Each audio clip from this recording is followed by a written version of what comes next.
Oh man, I love this ROM. I'm having a great time over here. This is great. But what if I hack it?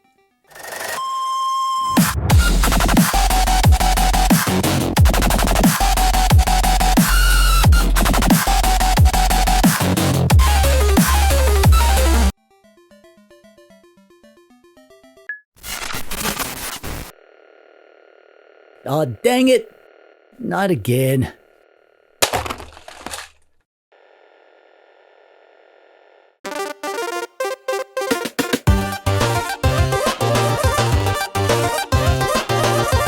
Hey there, how's it going? I'm TechDweeb, welcome. Thanks for clicking on the video today. Before we get into the video, quick life update. I finally convinced my mom to let me have an entire drawer in the kitchen for my handheld charging cables. She asked why I needed so many handhelds when they all play the same Mario. I tried explaining about chipsets and integer scaling, but she just laughed and said that sounds like something a boy with no girlfriend would know. And now that I say it out loud, I realize that she was making fun of me. Dang, I wish I had a good comeback. Let me know in the comments if you have an idea for a comeback, and I'll tell her tonight when she gets back from her scrapbooking circle. Your comments basically dictate my life at this point. And speaking of that, about a week ago I made a community post offering you, dear viewer, a chance to choose a video topic. I said I would make a video for whatever the most upvoted comment was, and for a few days it was top 10 exercises to relieve lower back pain. And I was thinking, oh god, I'm about to become the least qualified fitness instructor on the internet. My current workout routine consists mostly of deadlifting the handhelds that I drop like 87 times a day. But thankfully this comment got to the top. Trying out some ROM hacks would be cool. And at first I was like, I'm TechDweeb. Surely I've already made a ROM hacks video. But no. I looked and no, apparently I haven't made a ROM hacks video. What the hell, man? How haven't I covered this topic yet? No wonder this comment got upvoted. I've been slacking. Thanks for setting me straight, everyone. I'd be lost without you.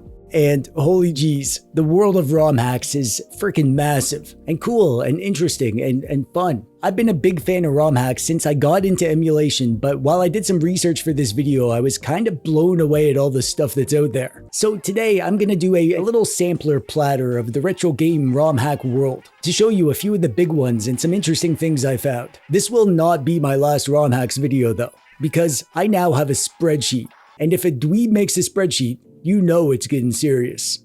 Before we get into the actual ROM hacks, let's talk about how you actually apply these ROM hacks to your ROMs. And this is actually kind of crazy simple. First, you'll need the ROM and the patch file. The ROM that you'll need might have specific requirements, like if it needs to be the North American version of the game or a specific revision version or something. There are two methods that I use to make my patched ROMs. The first is with this program, Lunar IPS. You can download that. It's just a simple Windows program. Go ahead and unzip that along with your ROM and patch files and then run the program. You got to click apply IPS patch. That'll ask you to navigate to where you have your patch file, and then it'll ask you to select your ROM file, and that's it. It'll apply the patch to your ROM. Your ROM file name won't change, so I like to change the name myself after I apply the patch. Another method that I've used is sort of the same, but it's also not sort of the same because it's sort of different. Instead of a program, you can use a website to apply a ROM patch. ROMpatcher.js. On this page, you pick your ROM file, and then you pick your patch file, and then you click apply patch. It'll apply the patch and download the patched version of the ROM by itself.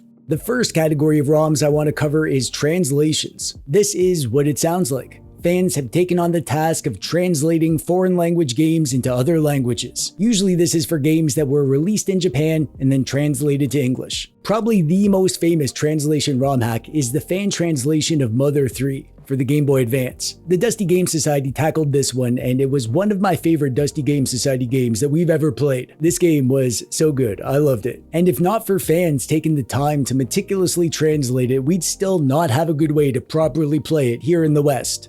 Another fan translation the Dusty Game Society tackled was Seiken Densetsu 3, also known as Trials of Mana, the sequel to Secret of Mana on the Super Nintendo. It's so dang good. Both the game and the translation. This is also the best looking Super Nintendo game in my opinion, so you should play it just for the sightseeing alone and use the translation so you know what the heck everybody's saying. One of my favorite Nintendo game series, Dragon Warrior, was re-released for the Super Nintendo. They redid the graphics and the music and added some quality of life features and bug fixes. However, of course, it was a Japan-only release. The fan translation is beautifully done. I'm playing through this one right now, actually.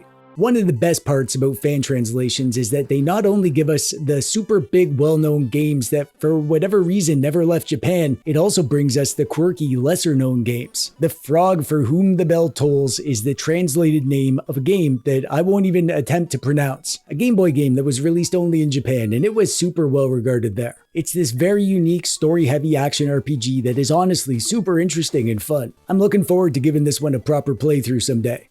What if I told you there was an amazing cinematic sci-fi detective game made by the legendary Hideo Kojima that you probably have never played? Policenauts is a gorgeous hand-animated anime buddy cop mystery set on a space colony, packed with Kojima's signature storytelling and humor and cinematic flair. And thanks to an excellent fan translation patch, you can finally experience this overlooked classic that most players outside Japan completely missed. Next up, we have quality of life hacks, which are like hacks that are more like fixes or improvements rather than whole new games or whatever, or just adding in tools and tweaks that improve the experience without changing it from the original game's vision. Some quality of life patches are simple things. For example, the Zelda Phantom Hourglass D-pad patch changes the way you control the DS game, Zelda Phantom Hourglass. So instead of requiring you to use a stylus and do the weird touch control method that they came up with for the DS, you can just play with the D-pad in a more traditional Zelda game kind of way. This kind of ROM hack is also basically required to play the game on non-dual screen, non-touch devices like retro handhelds. There's also one for Spirit Tracks, by the way. Ocarina of Time REDUX is how you can play The Legend of Zelda Ocarina of Time with all the little annoyances quietly fixed while keeping the original adventure completely intact. This one, it does stuff like speeding up the text, improving the controls, adds some handy shortcuts to the D-pad, tweaks how some of the items behave to make more sense, and smooths out the cutscenes and mechanics, and just generally makes the whole game feel more modern without changing what made it great, making it a fantastic way to revisit one of the most beloved games ever, while pulling your hair out a little bit less than usual. If you've ever felt that Castlevania Aria of Sorrow is a little bit too easy, Castlevania Aria of Sorrow Rebalanced is an overhaul that gives the game some real bite by adding enemy weaknesses and resistances, tweaking weapons and souls, and boosting enemy strength so that combat requires more strategy, more skill. And ultimately, it makes it a great way to revisit one of the best handheld Castlevania games with a tougher edge. Arcana is one of those forgotten Super Nintendo RPGs that kinda quietly slipped under the radar for most people. I don't see this one talked about much. It's a stylish first-person dungeon crawler built around a unique card-themed world. The Rom Hacks seal of Rimsala gives the game a brand new translation, clearer storytelling, improved maps, faster gameplay, and lots of small quality of life fixes, turning this overlooked Super Nintendo oddity into a polished dungeon crawler that feels a lot more modern and good. Sonic 3 Complete is a fan-made definitive edition of Sonic the Hedgehog 3 and Knuckles, restoring content and smoothing over quirks from the original release. Because Sonic 3 and Sonic and Knuckles were originally meant to be one game but had to be split during development, the hack reorganizes the levels and restores unused elements, fixes bugs, and adds a ton of customization options for music, gameplay styles, and difficulty, making it one of the best ways to experience the classic Sonic adventure, as it might have originally been intended. And finally, the most important quality of life hack that has ever existed, subscribing to TechDweeb. Seriously, this hack, with the push of a button, your life is guaranteed to improve by at least 54 times %, proven by science. And now we're onto the real ROM hacks. These are straight up entirely new games built inside the skeleton of an old one. Same engine, same bones, but completely new worlds, stories, and ideas. Like this one. This is a ROM hack for Super Mario World that is more or less one of the best and most lovingly crafted fan-made tributes to the classic Mario games that we all know and love. A Plumber for All Seasons features dozens of beautifully designed levels with custom seasonal environments and graphics. I absolutely love this ROM hack. This one I haven't tried yet, but the biggest Fire Emblem fan I know swears by this ROM hack. It's called Fire Emblem Vision Quest, with a 4-act story with over 40 chapters, a huge roster of 60+ playable characters, unique skills, new classes, making it one of the most ambitious and polished Fire Emblem fan projects ever created. Mario's Adventure completely transforms Super Mario 3 into an entirely new, new adventure. It introduces a full set of brand new levels, original power-ups and enemies, dynamic weather effects, boss encounters in every stage, and even modern style features like stored power-ups and item shops. Chrono Trigger Crimson Echoes is an unofficial sequel to Chrono Trigger, set 5 years after the events of the original game and designed to bridge the story between Chrono Cross. It uses the original engine, it brings back the original cast for a brand new time travel adventure, it's got dozens of story chapters, multiple endings, and a frickin' massive campaign that can run around 30 to 35 hours. This feels like a straight up follow-up to one of the greatest RPGs ever made.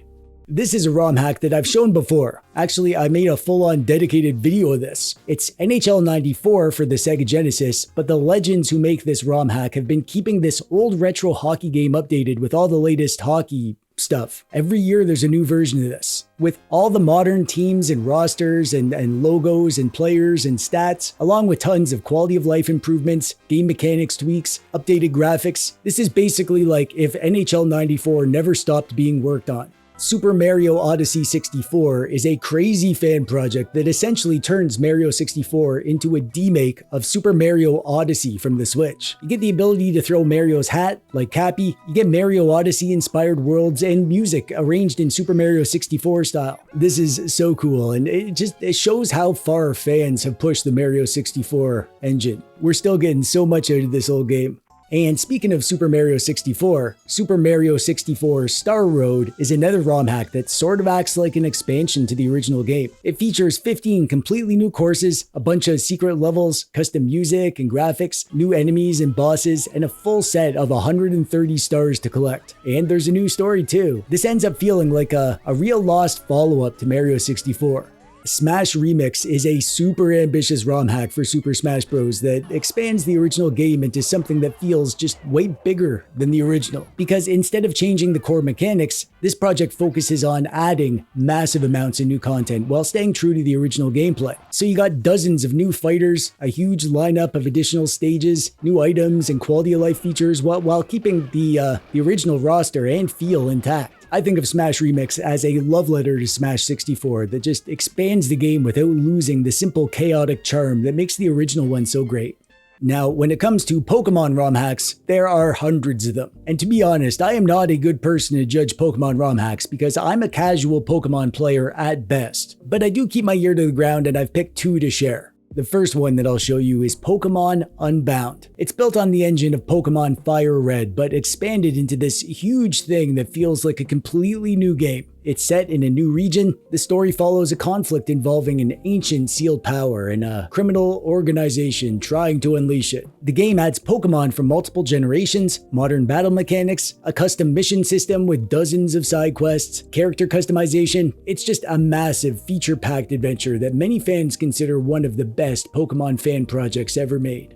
Next up is the Pokemon ROM hack that appealed the most to me. Pokemon Emerald Rogue takes the familiar game of Pokemon Emerald and reinvents it as a roguelike game. Each run sends you through procedurally generated routes where Pokemon, trainers, items, and even gym leaders are randomized. The pace is fast. The playthroughs are pretty short, only a few hours, and then when you eventually croak, there's a central hub where you upgrade your team and prepare for new runs. It's also got some more modern battle mechanics and tons of customization options. It turns Pokemon into a fast-paced, super replayable challenge. Every playthrough is different. I've already added this to my doodad and I'm gonna play it in bed tonight. Hopefully I don't end up getting sucked in and staying up until sunrise. Again.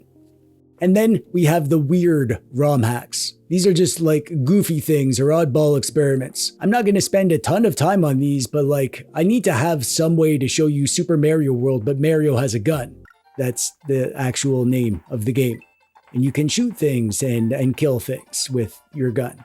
Check out the Beatles Adventures in Pepperland if you want to play an oddball adventure featuring the Beatles loosely following the 1968 film Yellow Submarine. This is the Mario 2 engine, but it's like a whole different game. Waluigi's Taco Stand 64 is a ROM hack for Super Mario 64 where you play as Waluigi and you have to make tacos for a variety of Mushroom Kingdom residents. You need to venture out into the world to gather ingredients. No damage or pits or whatever, so it's a pretty chill experience. Pokemon Snakewood is a ROM hack of Pokemon Ruby, and it's like a survival horror zombie apocalypse version of Pokemon. And then we come to the greatest ROM hack of all time, Burger Time Dweeb-HACK. A team of thousands of artists and programmers worked around the clock for the last 10 years to make this one a reality. I'm just kidding. My buddy JWG made this for me. It's my favorite Game Boy game, Burger Time Deluxe, but I'm in it. I'm the burger chef. And the toppings are ghost now, so it's a bit spooky. Don't play this one before bed or it'll give you nightmares. Or make you hungry. And that's it. That's all I have time to share today. Just a handful of ROM hacks that I found that looked interesting and I wanted to share. But I've barely scratched the surface on this topic, so please let me know in the comments what ROM hack content you want to see. What ROM hacks do you think I should check out? And most importantly, why do you think that Burger Time Dweeb-HACK isn't just the best ROM hack ever, but also the best game ever? Let me know why you think that in the comments. That's it from me. I'm TechDweeb. Thanks for watching. Bye-bye.